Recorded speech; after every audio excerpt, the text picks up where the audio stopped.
If you follow ghost stories or the Civil War, I'm sure you've heard of Gettysburg and Williamsburg, Virginia. But have you heard of Clarke County, Virginia?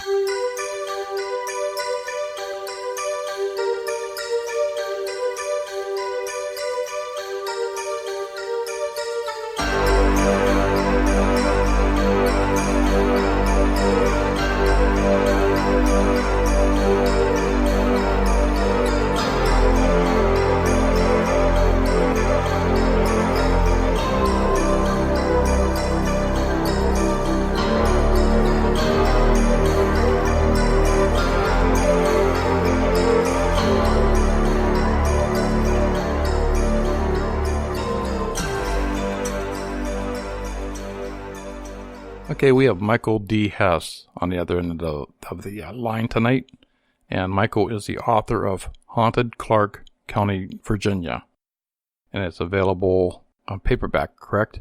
Yeah, paperback and ebook format as well. Oh, okay. And where can they find that at? Amazon, Barnes & Noble, really most of your major book retailers, even like iBooks and Google Books will have the ebook version. Mm-hmm.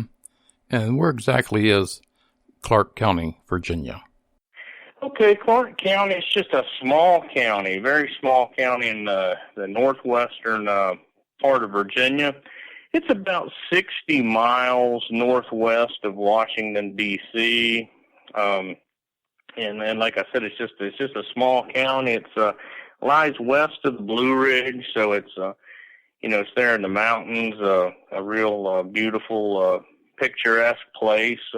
Very small population, only about 15,000 residents, I suppose, and it's small in land area too. It's only about 180 square miles. I see that you were born in southwestern Virginia. Yeah, I was. I was born down around, kind of in between Bluefield and Bristol, kind of down tucked in the corner down there.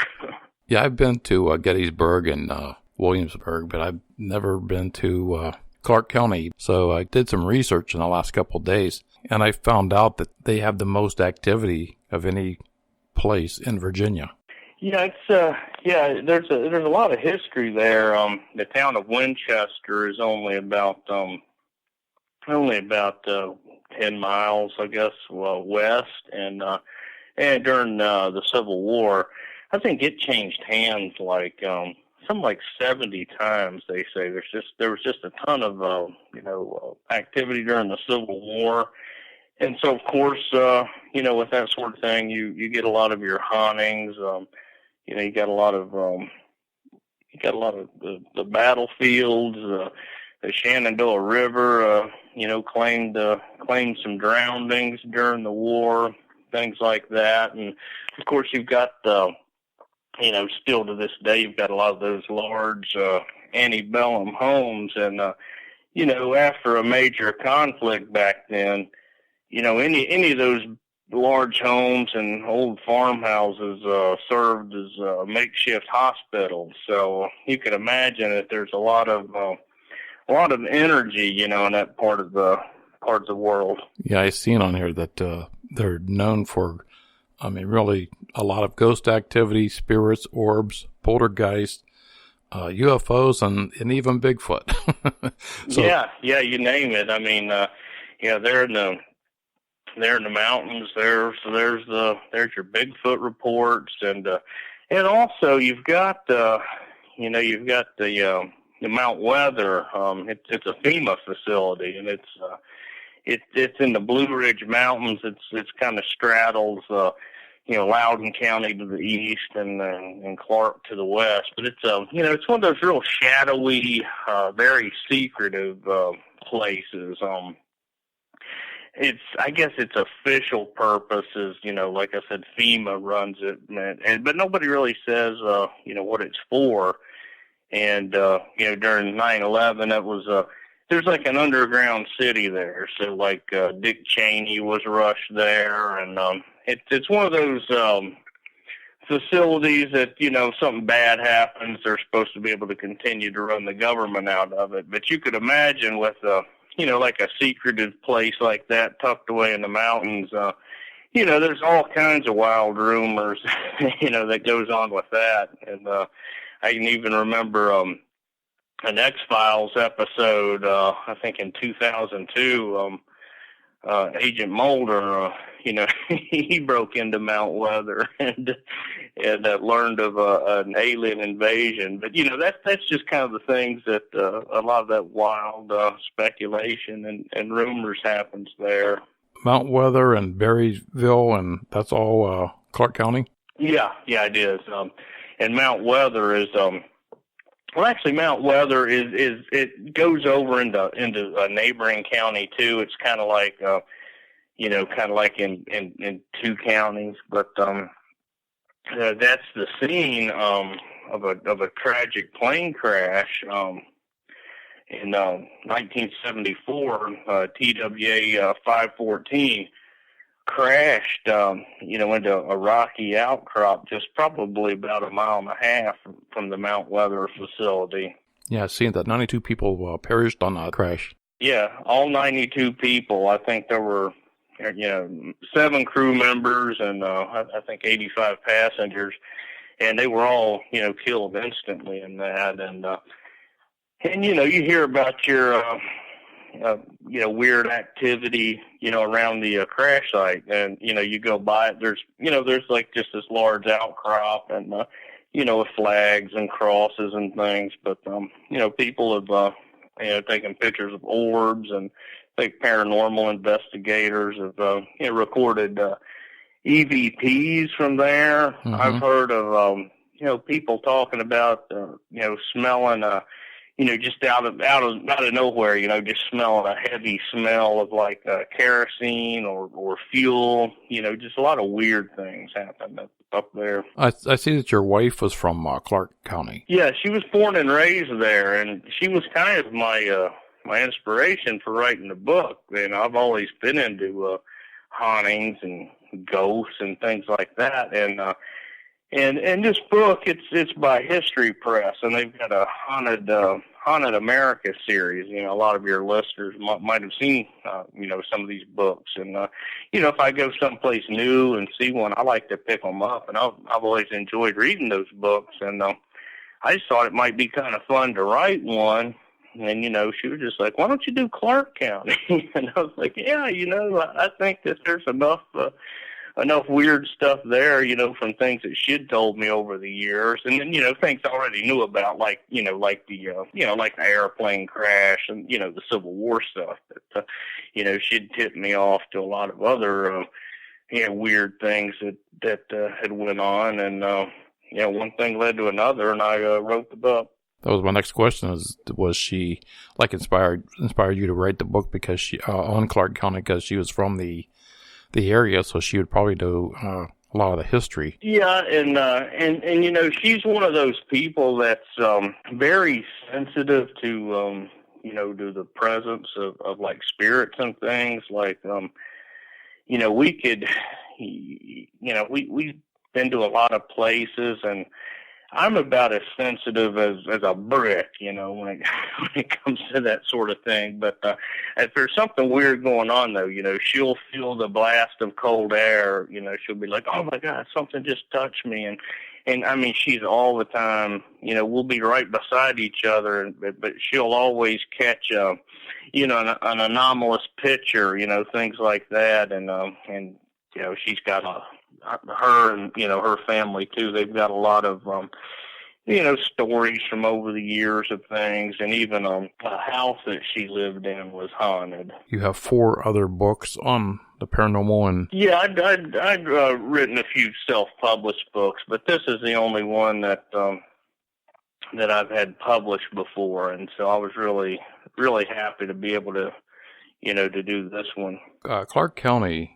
Is that have you heard of the Nook on Main Street? Yeah, there's a house, and I think it is probably, or it's at least credited with being, the oldest house, in Berryville. And I don't know exactly when it was built, but I mean, it's like, you're probably talking mid 1700s. It's, there's been a lot of activity. I've not really heard any real specific, tales, but, you hear, people that have lived there over the years that, talk about the lights doing weird things and, your noises and, just your, nothing real specific like any, ghost story that, would really scare you real bad, but just just those anomalous things that kind of happen in houses, some houses that have activity in them. Yeah, my research I have here, it was one of the oldest houses in Clarke County, if not the oldest, built in 1792, and it says here it's the most haunted, and of course I talked to another friend of mine who does a lot of orb studies out of Virginia, and he was saying that he believed that Ebeneezer Church that had the most hauntings. Yeah, I would believe that because Ebeneezer Church is a very creepy place. It's not really, by the way the crow flies, it's not real far from, probably only several miles from the TWA site that we were just talking about. It's in the mountains and just kind of like way back off of this back road. And it's just this little, just this little old white church, just real old. But, if you go there, I mean, you just get this, I don't really know how to explain it. I've been there a few times, but you just get like this real bad, weird vibe. And I mean, no matter what, the whole time that you're there, you feel like something's watching you, and just a bad feeling. And there's a cemetery around the church, and the cemetery is actually pretty big, but it's just kind of weird walking around in there. Like some of the graves off in the along the perimeter of the place, they're just all covered up with weeds and everything, and you got a lot, of, maybe not a lot, but, some of the graves, really just stones, so some of them are just really old, but there's just a lot of, people that, like back in the 80s and 90s that, before they would keep it locked up, used to, go up there and party and would tell tales of, things that would happen up there. And just, it's hard to explain. It's just a real creepy place. And one person had told me about, that she thought that maybe some sort of portal or something existed there. And, she'd talked about, how, she's got pictures of like all of these orbs almost, like hundreds and hundreds of them, not just something that you could write off as like dust or an insect or something, but just like, just like these bursts of light and just a really weird place. And I don't really know why it's like that unless there is some sort of energy like that there, because I don't really know of any, real traumatic history or anything that happened there, like, some of your, battle sites. I don't consider myself a paranormal investigator, but I have been doing ghost huntings for probably 30 years. So I've been, in 98 I made a documentary on it's called Ghost in the Valley, based on true ghost stories. So ever since then I've been going to numerous sites, and, a lot of the things aren't what they think, it could be a pipe in a basement or a car going by. So a lot of it was not founded, on my part. But there was a lot that were, and I'm like thinking, I'd opened my eyes up to a different realm of the paranormal. And so I came across your book. I'm like, I thought it was very, very interesting. And like I say, we're going to make a trip there next year and check out some of these sites. Yeah, well, there's a lot of cool places, and that whole area in general. Like I was talking about the town of Winchester, there's a lot of stuff up there, and then over not too far from there, over in West Virginia, over around Harper's Ferry, over in that area. I mean, there's just a whole lot of weird things over there too. Oh, I see that you're a self-publisher. Do you find it easier to publish yourself? Well, it is. Of course, it's easier to get a book out there, but my experience, working with a publisher has just been a lot, it's just been a whole lot better. The quality of the books, you get that, you get that extra editing, you get those extra sets of eyes, something that, when you're editing and looking at your own work, sometimes I think you get kind of blinded to some things that, where you got somebody else, they're like, hey, maybe this would sound a little bit better, or, maybe you should, double click on this a little bit. And then also, you get, just the professional layout and, the really nice cover and, things like that. So, I've enjoyed working with a publisher. I'm really into the audio books too. I mean, that seems where I get most of my novels when I'm traveling, so I don't have a whole lot of time to read, so I do like the audio part of it. Yeah, I do the same thing. Like in my morning and evening commute, I like to listen to audio books. Makes sitting in traffic a little more tolerable. What led you into the paranormal field? I can't really put my finger on any one thing. I've just I can't. I didn't grow up in a haunted house. I didn't have any kind of real experience growing up or anything, but I've just always, for whatever reason, just been drawn to this stuff. And, I don't know, it's just been kind of a lifelong passion of mine. Mm-hmm. You want to say anything about what we can expect that's in the book? Yeah, well, I would just encourage people, I know you're out in Ohio, and, any of your listeners that are out that way, even though that, this is a local book. If you like ghost stories, I mean, it's going to be a cool book, and there's a lot of history in there too. It's kind of a blend of local history. There's some Civil War history, and but it's not all history. There's some like recent hauntings and things like that. Like we were talking earlier, there's hauntings centered around the Civil War.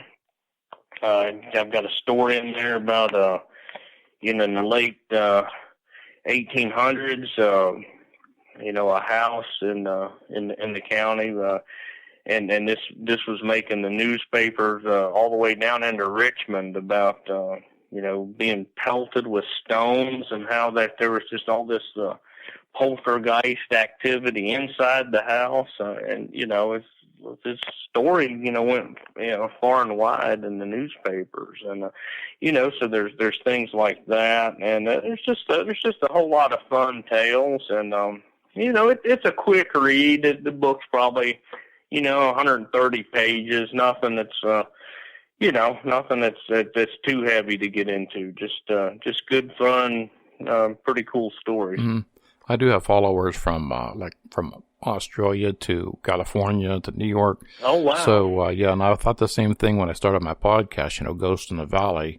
Well, I'm talking about the valley being my valley, being Ohio, western part of Ohio, eastern PA.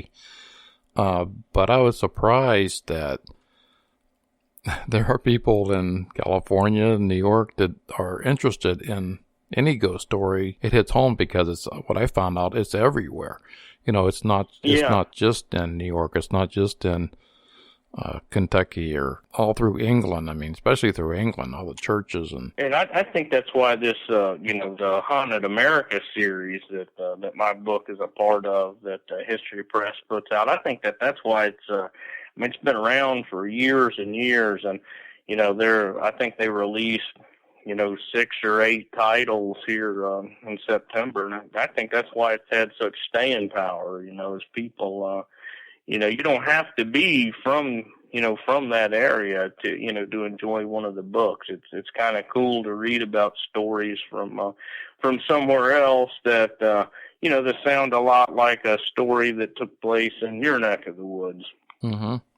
Yeah, I do plan on picking your book up and giving it a read. It should do quite well coming up on Halloween. Yeah, I think that was kind of the thought with the publisher, was try to get it out there, around the middle of September, and once the weather breaks and it starts cooling down and the leaves start changing, this is the kind of book that people are really looking for. When the days start getting shorter and all of that. So hopefully the time of year will maybe spur sales a little bit too. Yeah, I'm hoping that because of my podcast is dealing with paranormal and ghosts. And anything you want to close with? Oh yeah, like I said, there's some fun stories, and hopefully people will check it out. Like we were talking about earlier, there's everything from a couple of Bigfoot reports to some the rock throwing poltergeist. There's a ghost in a hoodie that stalks a warehouse. There's soldiers still crossing the Shenandoah River. All kinds of things in Clarke County. Mm-hmm. I heard there's tons and tons of orbs too. Yeah, there's a bunch of those. People tell all kinds of things. When driving late at night, people talk about soldiers on the side of the road. Just you name it. Mm-hmm. Yeah, but a lot of the paranormal investigators I've spoken with, they don't really believe in orbs.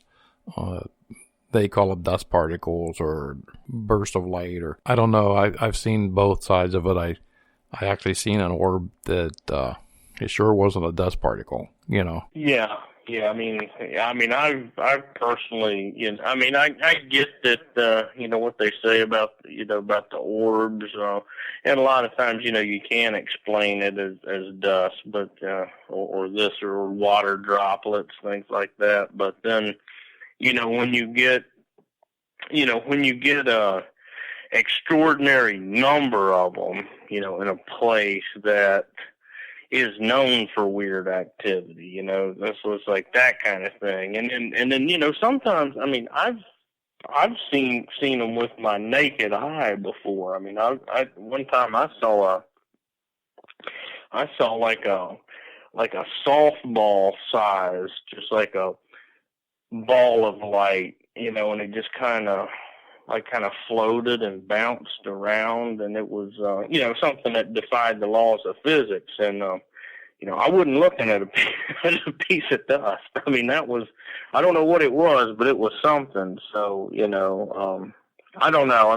Like you said, I can see both sides of the issue, but when you see with your naked eye something that people also at times get pictures of, that gives a little credence to it. Well, you're always going to have your non-believers, no matter what, they're not going to believe in any of it.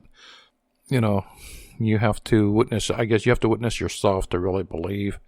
And until you do, you probably won't, So where can they find your book again? Amazon, Barnes & Noble, or as far as if anyone wants the ebook version, you can get that through Kindle on Amazon, Google Play, iBooks, pretty much wherever you buy books. Haunted Clarke County, Virginia. And thank you, Michael, for being a guest today, and I really appreciate it. Good luck on your book. I appreciate you having me. Thank you very much. To pick up Michael D. Hess's book, Haunted Clarke County, Virginia, you can pick it up at Amazon, Barnes & Noble, Kindle ebook can be found on Amazon, and also Google Play and iBooks. Thank you, Michael, for being on the show tonight. We'll see you in 2 weeks on Ghost in the Valley.